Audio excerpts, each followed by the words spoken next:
When Judge Patricia Whitman saw the elderly black man in custodial uniform walking into her courtroom, she barely glanced up from her papers. What she didn't expect was to find herself standing at attention, saluting a man she dismissed as just the janitor. The fluorescent lights buzzed overhead in courtroom 7B of the federal building in downtown Memphis, casting harsh shadows across the mahogany-paneled walls that had witnessed decades of justice. It was 6:47 a.m., and Marcus Thompson was already 2 hours into his shift. At 67, Marcus moved with a precision that younger men envied. His gray custodial uniform was press-sharp, creases running down the sleeves like military dress code demanded. Not that anyone noticed. 23 years he'd been mopping these marble floors, emptying trash bins overflowing with legal briefs, and polishing the brass nameplate outside Judge Whitman's chambers. 23 years of watching lawyers in $1,000 suits rush past him like he was part of the furniture. Marcus pushed his cleaning cart through the corridors with methodical efficiency. Left wheel squeaked, had for months now, but maintenance requests from custodial staff took time to process. Everything took time when you were invisible. He knew every inch of this building, every judge's routine, every lawyer's coffee preference overheard in hallway conversations. Judge Patricia Whitman liked her chambers at exactly 68 degrees, her water glass filled to 3/4, and her case files arranged chronologically on the left side of her desk. She also preferred not to acknowledge his existence. In 15 years on the federal bench, Judge Whitman had built a reputation for efficiency, sharp legal reasoning, and zero tolerance for unprepared attorneys. She was the kind of judge who could slice through legal arguments like a scalpel through tissue, precise and clean. At 52, she'd earned her position through relentless work, graduating top of her class from Vanderbilt Law, clerking for a Supreme Court justice, and prosecuting white-collar crime for a decade before her appointment. But Judge Whitman had one significant blind spot. She saw the courthouse as a hierarchy with herself at the top, lawyers and clerks in the middle, and everyone else, security guards, bailiffs, custodial staff, as background noise. Necessary, perhaps, but not worth her attention. It wasn't malicious, it was simply how she operated. Focus on what mattered. Ignore what didn't. Marcus understood this dynamic better than most.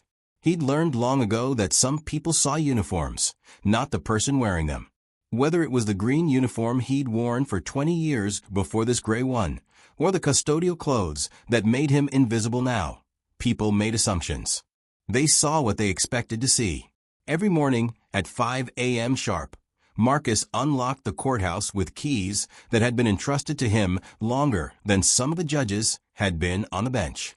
He moved through the building like a ghost, ensuring everything was perfect before the first attorney arrived at 8. Trash emptied, floors mopped, bathroom stocked, coffee prepared in the judge's lounge. By 7 a.m., courtroom 7B gleamed under those fluorescent lights, ready for whatever justice would unfold that day.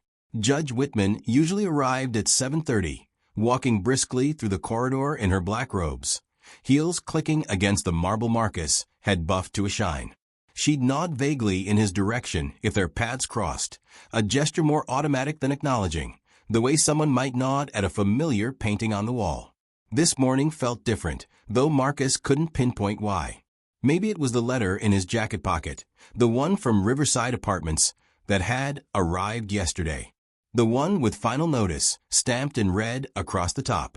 The one that threatened eviction if he didn't pay $1,847 in back rent within 10 days. Medical bills did that to a man.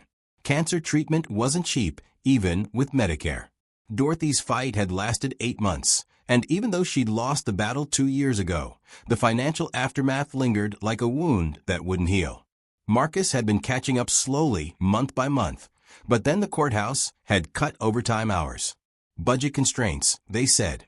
23 years of perfect attendance, and now they were worried about budget constraints. He'd never missed a rent payment in his life. Not once. But Dorothy's medical bills had arrived like an avalanche. And sometimes avalanches buried even the strongest foundations. Marcus finished cleaning the judge's chambers and made his way back to courtroom 7B. In 3 hours, this room would fill with lawyers, defendants, witnesses, and families seeking justice. The same families who walked past him in the hallway without a second glance. Today, for the first time in 23 years, Marcus wouldn't be invisible in this courtroom. Today, he'd be sitting in the defendant's section. The irony wasn't lost on him. The man who ensured justice, had a clean place to happen, was now the one hoping justice would be served. The man who'd spent decades making sure every detail was perfect for other people's legal battles was about to fight his own. He pulled the letter from his pocket and read it again, though he'd memorized every word. Failure to remit payment will result in immediate eviction proceedings. Legal language for, "You're about to lose your home." The same home he'd shared with Dorothy for 35 years. The same home where he'd raised 3 children as a single father after Dorothy's first bout with cancer 15 years ago. The same home where Dorothy had died in his arms, making him promise to keep fighting, keep living, keep serving others the way he'd always done. Marcus folded the letter carefully and placed it back in his pocket. At 2 p.m. today, he'd trade his custodial uniform for the only suit he owned, the same black suit he'd worn to Dorothy's funeral. He'd walk into courtroom 7B not as the man who prepared it for justice, but as someone seeking it. The cruel twist was that his case had been randomly assigned to Judge Patricia Whitman's docket. The woman who'd walked past him for 15 years without truly seeing him would now hold his future in her hands.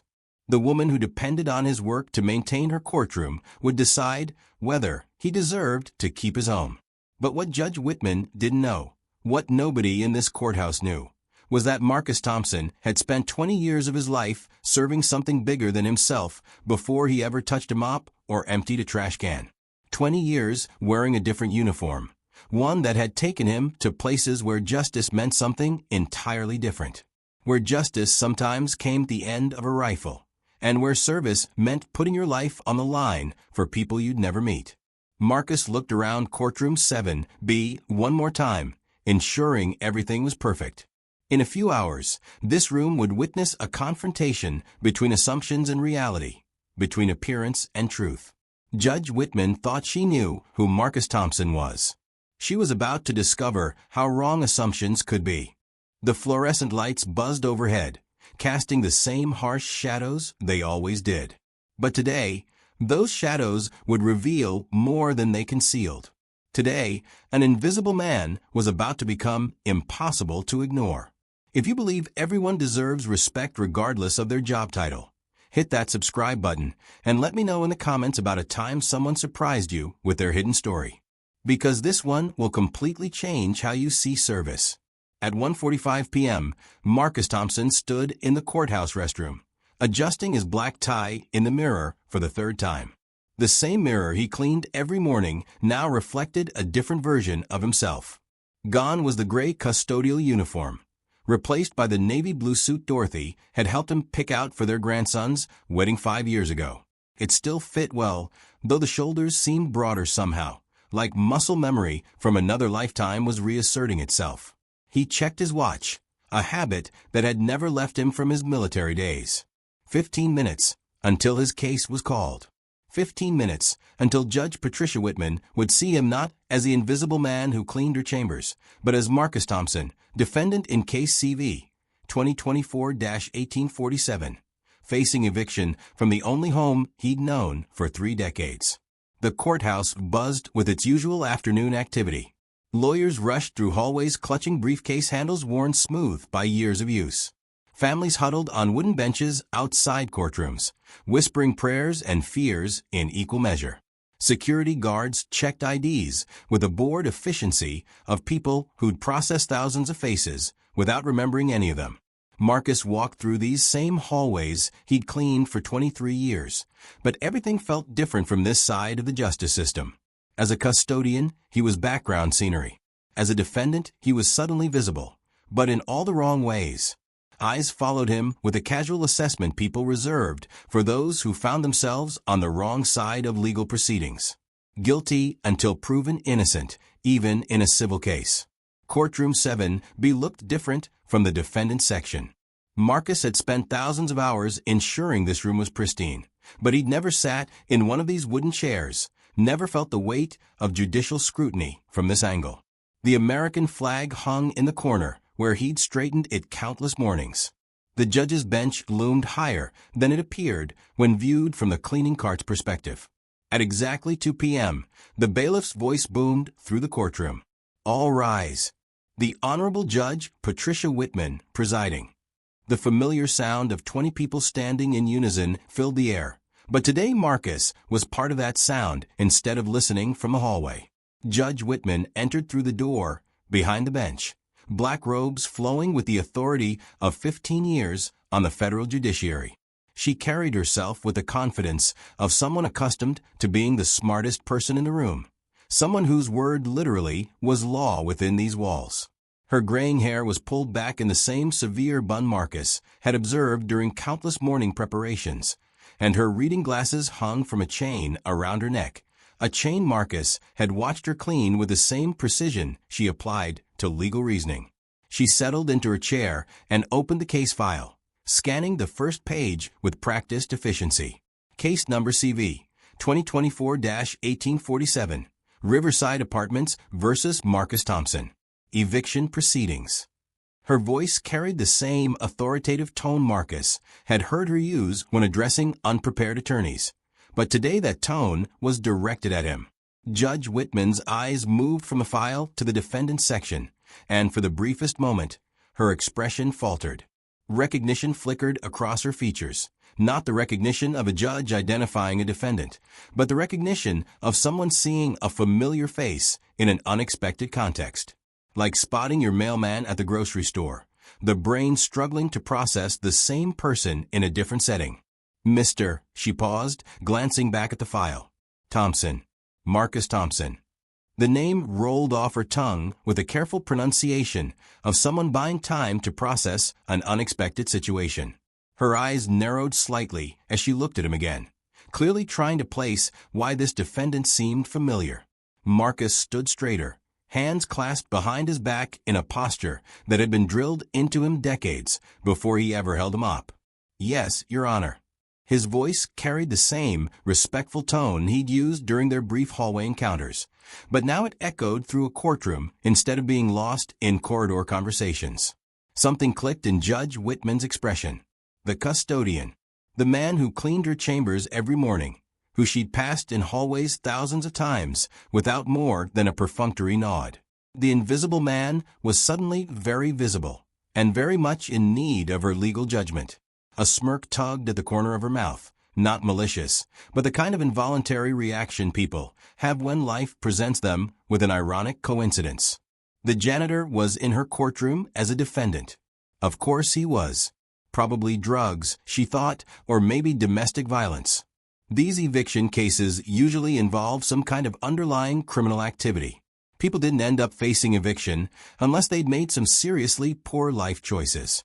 "Please be seated," she said, settling back in her chair with the comfortable authority of someone about to handle a routine matter. Eviction cases were straightforward. Landlord presents evidence of unpaid rent. Defendant either pays or gets evicted. Simple mathematics wrapped in legal procedure. On the plaintiff's side, Attorney Jennifer Mason stood with a confident posture of someone holding all the cards. Riverside Apartments legal counsel had handled hundreds of these cases, and they all followed the same predictable pattern.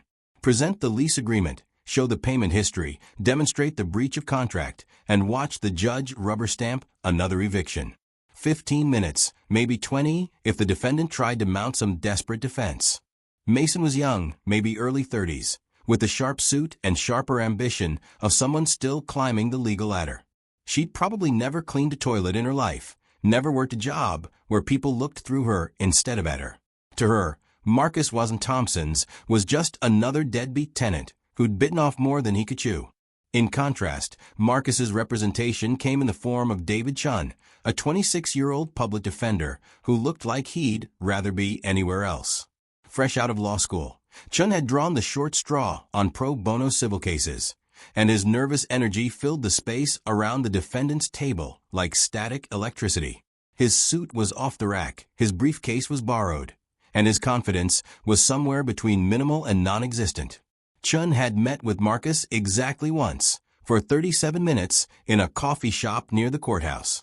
He'd skimmed the case file, asked a few perfunctory questions about Marcus's ability to pay, and basically prepared for a dignified surrender.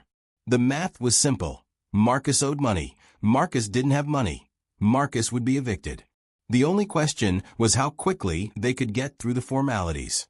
Judge Whitman opened the proceedings with practiced efficiency. "Ms. Mason, please present your case." Mason stood, flipping open her file with theatrical precision. "Your Honor, this is a straightforward matter of breach of contract. Mr. Thompson signed a lease agreement with Riverside Apartments in January 2019, agreeing to pay $847 per month in rent. As of today's date, he is 3 months behind in payments, owing a total of $2,541 plus late fees and court costs." She handed a stack of documents to the bailiff, who carried them to Judge Whitman's bench. The lease agreement clearly states that failure to pay rent within 5 days of the due date constitutes grounds for immediate eviction. Mr. Thompson has been served proper notice, and we are seeking immediate possession of the premises. Judge Whitman flipped through the documents with the same methodical attention she applied to every case, but Marcus caught her stealing glances in his direction. He could almost see the wheels turning in her mind, trying to reconcile the man she'd dismissed as just the janitor, with the defendant sitting before her. "Mr. Chun," Judge Whitman said, "how does your client respond to these allegations?" Chun stood, his chair scraping against the floor with more noise than necessary. "Your Honor, my client doesn't dispute the amount owed. However, we'd like the court to consider the circumstances that led to this situation." Judge Whitman's expression shifted to the barely concealed impatience she reserved for what she considered frivolous arguments. "Mr. Chun, this is an eviction proceeding, not a therapy session. Either your client owes the money or he doesn't. Either he can pay or he can't. The circumstances are irrelevant to the legal question at hand." Marcus watched this exchange with the calm observation of someone who'd seen similar dynamics play out countless times from the other side of the courtroom. As a custodian, he'd emptied trash cans filled with legal briefs, wiped down tables where similar arguments had been made, cleaned coffee stains from papers that represented someone's last hope for justice. He'd never imagined he'd be the one hoping for judicial mercy. "Your Honor," Chin pressed on despite the obvious headwind, "Mr. Thompson is a 67-year-old widower who incurred significant medical debt caring for his wife during her battle with cancer. He's been employed at this very courthouse for 23 years with perfect attendance. He's not a deadbeat tenant. He's a hard-working man who fell behind due to circumstances beyond his control." Judge Whitman's attention sharpened at the mention of courthouse employment. She looked at Marcus again, this time with the focused attention of someone trying to solve a puzzle. 23 years. The same courthouse. The custodian, who'd been practically invisible for over 2 decades, was suddenly asking for judicial consideration. "Mr. Thompson," she said, addressing him directly for the first time, "you work here at the courthouse?" Marcus stood, hands still clasped behind his back. "Yes, Your Honor. Custodial services. Building maintenance." "For 23 years?" "Yes, Your Honor." Judge Whitman leaned back in her chair, processing this information. The man who cleaned her chambers, who ensured her courtroom was pristine every morning, who she'd passed in hallways without acknowledgement for over a decade and a half, was now asking her to show mercy in an eviction case. The irony was almost amusing. Almost. "And you're behind on rent due to medical bills?" "Yes, Your Honor. My wife Dorothy passed 2 years ago from cancer. The medical bills." Marcus paused, choosing his words carefully. They exceeded what Medicare covered. For a moment, something flickered in Judge Whitman's expression. Not sympathy exactly, but recognition of the kind of financial devastation that medical crises could cause. She'd seen similar cases, though usually from the comfortable distance of legal abstraction rather than involving someone she saw every day. But then the moment passed, and the judge in her reasserted control. Personal circumstances didn't change legal obligations. The law was the law, regardless of how tragic the backstory might be. "Mr. Thompson, I appreciate your situation, and I'm sorry for your loss. However, this court cannot rewrite contract law based on personal hardship. You signed a lease agreement, and that agreement has been breached. Her voice carried the finality of someone accustomed to making difficult decisions without emotional consideration. Marcus nodded, accepting the ruling with the same quiet dignity he'd maintained throughout the proceedings. He'd hoped for mercy but expected justice, legal justice, which often felt like two very different things. But Judge Whitman wasn't finished. However, given your long-standing employment and the circumstances you've described, I'm willing to grant a 30-day stay of eviction to allow you time to bring your account current or find alternative housing arrangements. It was a small mercy, but mercy nonetheless.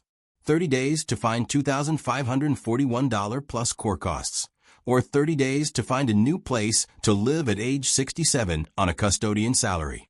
Marcus understood the mathematics involved, and they didn't work in his favor. "Thank you, Your Honor," he said, meaning it despite knowing that 30 days wouldn't change the fundamental problem. Judge Whitman was preparing to move on to the next case when Chun, apparently finding some last-minute courage, spoke up again. "Your Honor, if I may, I'd like to request that the court consider character references for Mr. Thompson." Judge Whitman paused, one eyebrow raised. "Character references in an eviction proceeding, Mr. Chen?" "Yes, Your Honor. Mr. Thompson's military service and his record of—" "Military service?" Judge Whitman interrupted, her attention sharpening again. She looked at Marcus with renewed interest. "You served in the military, Mr. Thompson?" Marcus remained standing, his posture unconsciously straightening to attention. "Yes, Your Honor. United States Army." "What was your length of service?" 20 years, Your Honor." Judge Whitman's expression shifted slightly. 20 years wasn't a casual stint in the military. 20 years suggested career service, dedication, probably multiple deployments. 20 years meant this custodian had worn a different uniform before the gray one she was accustomed to seeing. "What was your discharge status?" "Honorable discharge, Your Honor." "Rank?" Marcus hesitated for just a moment, not from uncertainty, but from modesty. "Sergeant Major, Your Honor." The courtroom went quiet. Even Mason looked up from her notes. Sergeant Major wasn't a rank achieved through time and service alone. It required leadership competence and the respect of both superiors and subordinates. It meant the man standing before them had once held responsibility for the lives and welfare of dozens, maybe hundreds of other soldiers. Judge Whitman set down her pen and looked at Marcus with full attention for the first time in their 15-year professional relationship.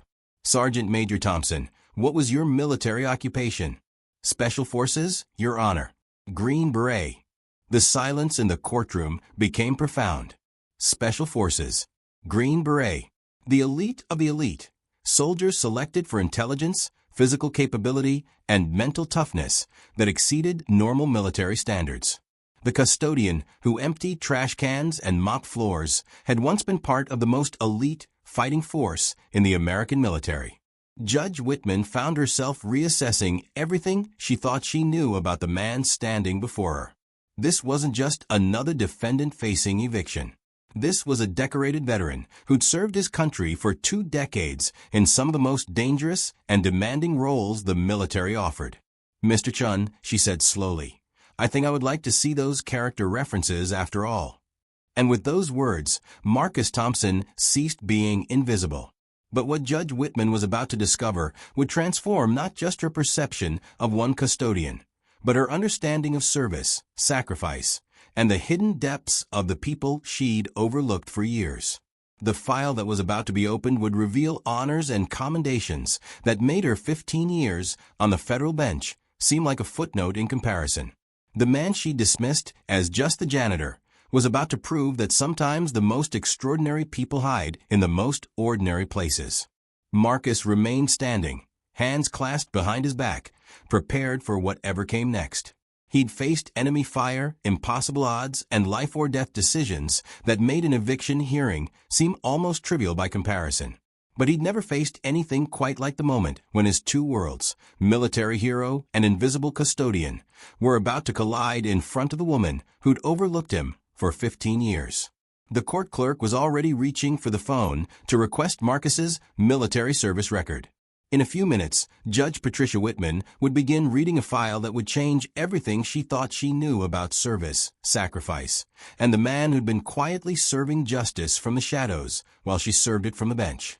The phone call to the Pentagon's Personnel Records Center took exactly 4 minutes and 37 seconds.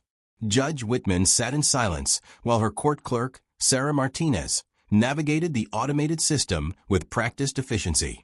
The courtroom had taken on an unusual stillness, as if everyone present sensed they were about to witness something extraordinary. Yes, we need a complete military service record for Marcus Thompson, Social Security number. Sarah read off the digits from Marcus's identification. Priority judicial request from Federal Judge Patricia Whitman, Eastern District of Tennessee. Marcus remained standing at attention, his hands still clasped behind his back. 23 years of cleaning this courtroom, and he'd never imagined his military record would be read aloud within these walls. The irony wasn't lost on him. The same system he'd served was about to serve him, though not in the way he'd ever expected. Attorney Mason shifted uncomfortably in her chair. What had started as a routine eviction case was turning into something else entirely. She glanced at her watch, calculating billable hours, and wondering if Riverside Apartments would appreciate the publicity that might come from evicting a decorated veteran.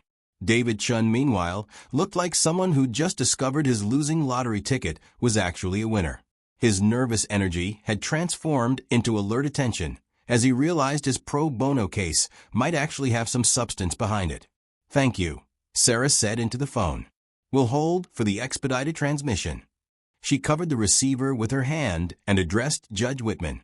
"Records will be transmitted to our secure fax within 5 minutes, Your Honor." Judge Whitman nodded, her expression unreadable.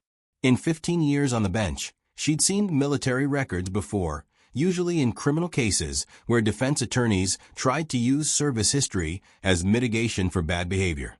But something about Marcus's bearing, his calm dignity under pressure, suggested this case would be different. "While we wait," she said, "Mr. Thompson, can you tell the court about your military service? In general terms." Marcus straightened imperceptibly, if such a thing were possible. "Your Honor, I enlisted in the United States Army in 1974 at age 18, completed basic training at Fort Benning, then volunteered for airborne training. After that, I applied for Special Forces selection." "Did you complete the selection process?" "Yes, Your Honor. Graduated from the Special Forces qualification course in 1976. Assigned to 5th Special Forces Group, Fort Bragg." Judge Whitman found herself leaning forward slightly. Special Forces selection had one of the highest washout rates in the military. The fact that an 18-year-old had not only volunteered but succeeded suggested qualities she'd never associated with a quiet custodian. "Deployments." "Multiple, Your Honor. Southeast Asia, Central America, Middle East. Primarily training foreign forces and direct action missions." The fax machine in the corner of the courtroom began its electronic whirring. Sarah Martinez walked over and watched as pages began emerging, the Pentagon's seal visible at the top of each sheet. She gathered the papers as they printed, her eyes scanning the content with growing amazement. 20 pages, Your Honor," she said, walking back to the bench. "Complete service record, commendations, and discharge documentation." Judge Whitman accepted the file with the same careful attention she gave all evidence. But Marcus caught the slight change in her expression as she began reading. Her eyebrows rose almost imperceptibly at the first page. Then her mouth formed a small line of concentration as she flipped to the second page. By the third page, she was sitting completely upright. By the 5th page, she was reading aloud. "Bronze Star Medal with Valor Device. Awarded for distinguished service in combat operations, Southeast Asia, 1978. She looked up at Marcus, then back down at the file. "Purple Heart. Awarded for wounds received in action against hostile forces." The courtroom had become completely silent. Even the court reporter had stopped typing, her hands suspended over the keys as she listened to Judge Whitman's increasingly amazed voice. Army Commendation Medal with 3 oak leaf clusters. Combat Infantryman Badge. Master Parachutist Badge. Judge Whitman's voice carried a note of disbelief, as if she were reading fiction instead of military records. Silver Star Medal. Marcus stood motionless, but something flickered in his eyes. The Silver Star was the 3rd highest combat decoration in the Army, awarded for gallantry in action against an enemy of the United States. Judge Whitman continued reading, her voice now carrying a reverence typically reserved for matters of life and death. Meritorious Service Medal. Legion of Merit. She paused, looking up at Marcus again. Sergeant Major. The Legion of Merit is typically awarded to senior officers for exceptionally meritorious conduct. Yes, Your Honor. You received it as an enlisted man? Yes, Your Honor. For actions in Grenada, 1983. Judge Whitman flipped through more pages, her expression transforming from skepticism to amazement to something approaching awe. This wasn't just a military record. It was a catalog of extraordinary service spanning 2 decades and multiple conflicts. Distinguished Service Cross, she read, her voice now barely above a whisper. The courtroom seemed to hold its breath. The Distinguished Service Cross was the 2nd highest military decoration that could be awarded to a member of the United States Army, inferior only to the Medal of Honor itself. Marcus's posture didn't change, but something in his eyes acknowledged the weight of that particular medal.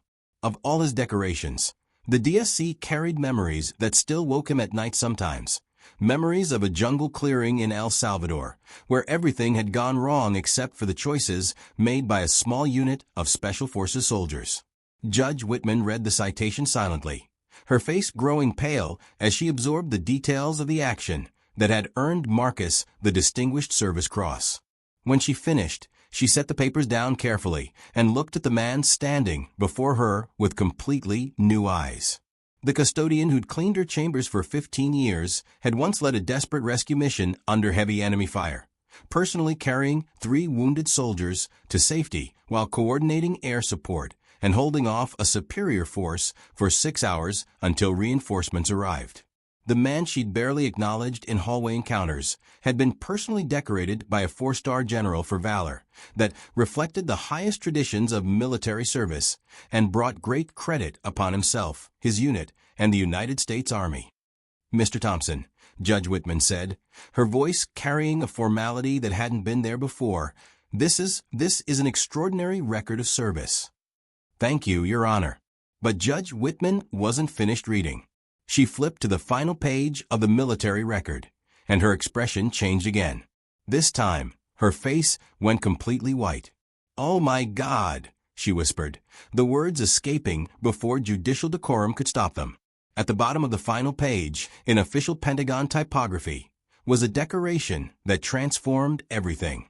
A decoration that made Judge Whitman's hands tremble slightly as she read the citation. Marcus Thompson hadn't just been a decorated soldier. He hadn't just been a Special Forces veteran with an exemplary record.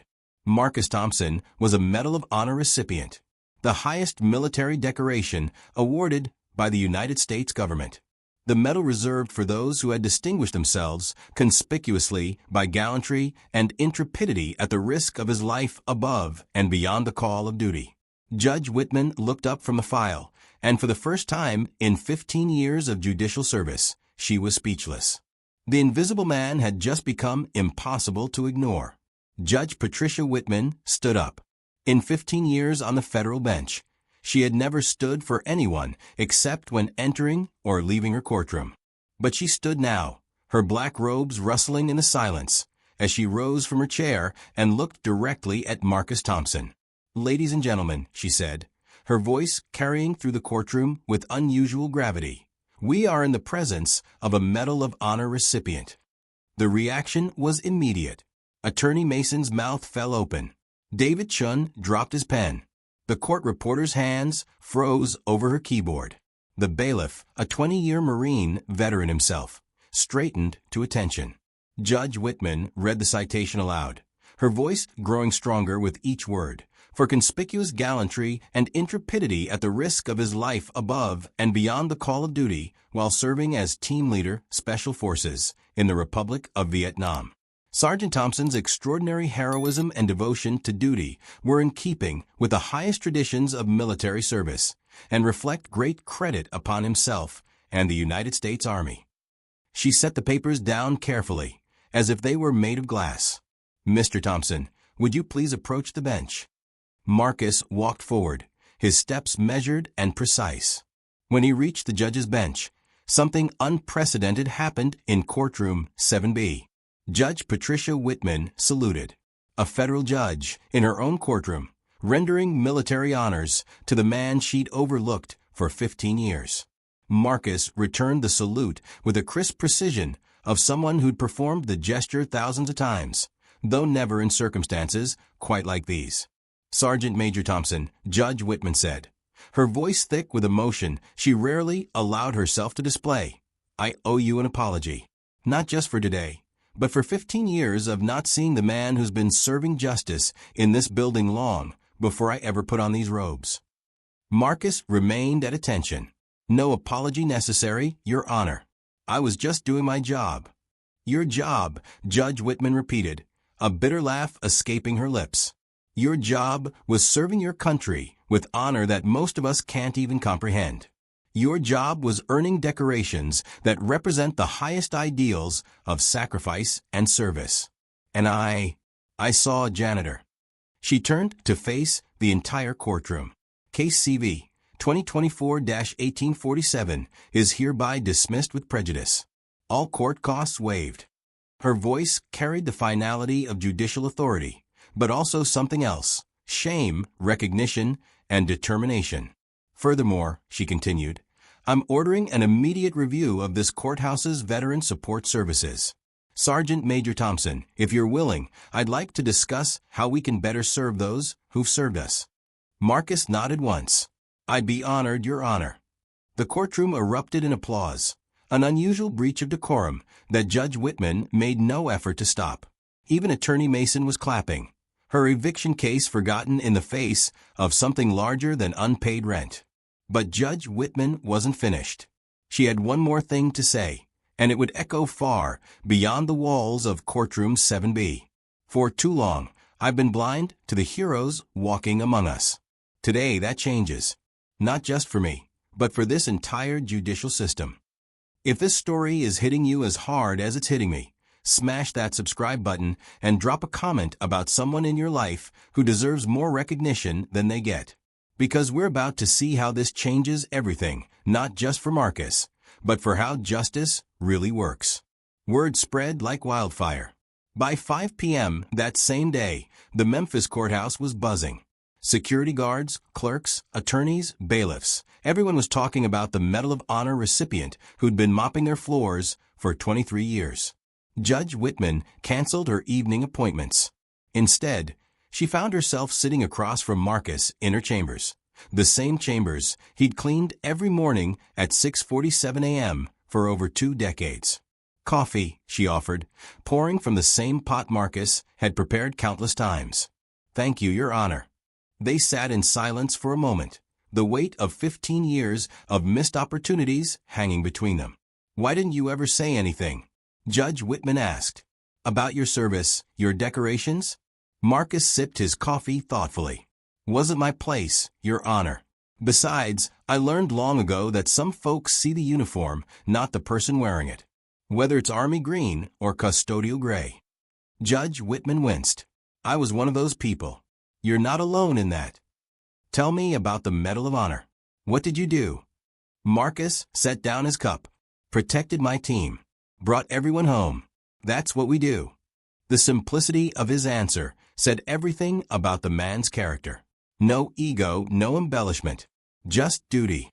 Judge Whitman's phone rang. Then again. Then continuously. Word had reached the media. Local news wanted interviews. The American Legion was calling. The VFW wanted to organize a ceremony. "Marcus," she said, using his first name for the first time ever, "everything's about to change for you." "Maybe," he said quietly. "But tomorrow morning, I'll still be here at 6:47, making sure justice has a clean place to happen." Judge Whitman looked at this remarkable man, this hero who'd never stopped serving, never demanded recognition, never lost his dignity despite being invisible for decades. "Not as a custodian," she said firmly. "I'm creating a new position. Veterans Advocate for the Eastern District. Same building, same hours if you want them, but recognition commensurate with your service." Marcus smiled, the first real smile she'd ever seen from him. "I'd be honored, Your Honor." The invisible man was finally seen. But the best part? He'd never stopped shining. 3 months later, the courthouse looked the same, but felt completely different. Marcus Thompson still arrived at 6:47 a.m., but now he wore a different uniform, a navy blue suit with a small American flag pin on his lapel. His new office was 3 doors down from Judge Whitman's chambers, with a brass nameplate that read, "Marcus Thompson, Veterans Advocate." But the real change wasn't in the title. It was in the eyes of everyone who worked there. Security guards nodded with respect. Attorneys stopped to shake his hand. Young law clerks asked him about military service and life lessons. The man who'd been invisible for 23 years had become the most visible person in the building. Judge Whitman established new courthouse protocols. Every veteran employee now received formal recognition. A memorial wall honored all courthouse staff who'd served in the military. And most importantly, she instituted dignity rounds, regular meetings where all employees, regardless of position, could voice concerns and suggestions. The ripple effect spread beyond Memphis. Other federal districts implemented similar programs. Veterans organizations used Marcus's story to highlight hidden heroes in their communities. The courthouse that had once overlooked a Medal of Honor recipient became a model for recognizing service in all its forms. But perhaps the most powerful change was the simplest one. Every morning at 7:30, when Judge Whitman walked through the courthouse corridor, she made a point to stop by Marcus's office. Not for legal consultation or official business, but for something more important, to acknowledge the man she'd overlooked for 15 years. "Good morning, Marcus." "Good morning, Judge Whitman." Two people who'd shared the same building for over a decade, finally seeing each other as human beings worthy of respect and recognition. The eviction case that brought them together had been about so much more than unpaid rent. It was about dignity, respect, and the dangerous assumptions we make about people based on their job titles or the uniforms they wear. Marcus never did pay that back rent. Riverside Apartments quietly dropped all claims after the story went national. But more importantly, he never had to worry about housing again. The Veterans Administration, embarrassed that a Medal of Honor recipient had faced eviction, ensured he received all the benefits he'd earned but never claimed. "You know what I learned," Judge Whitman said during a speech at the annual Veterans Day ceremony that November. "Justice isn't just what happens in the courtroom. It's how we treat each other every single day. And for too long, I failed to serve justice to a man who'd been serving it longer than I'd been alive." Marcus stood in the audience, still uncomfortable with attention but understanding its importance. Young veterans approached him after every ceremony, sharing their own stories of feeling invisible, of struggling to transition from military service to civilian life. His message was always the same: keep serving. Keep your dignity. And remember, just because people don't see you doesn't mean you're not valuable.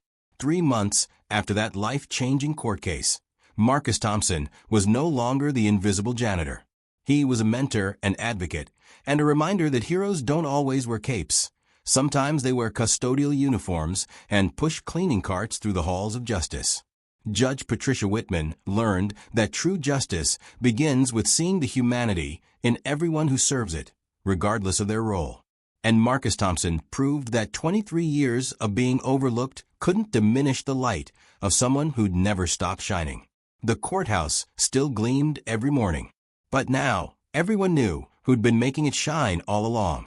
Marcus Thompson's story proves that heroism doesn't always wear a uniform, and dignity isn't determined by job titles.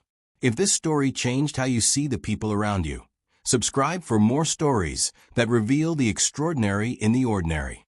Comment below about someone in your community who deserves recognition, and share this video because everyone deserves to be seen. Remember, justice isn't just what happens in the courtroom. It's how we treat each other every single day. Until next time, keep looking for the heroes hiding in plain sight.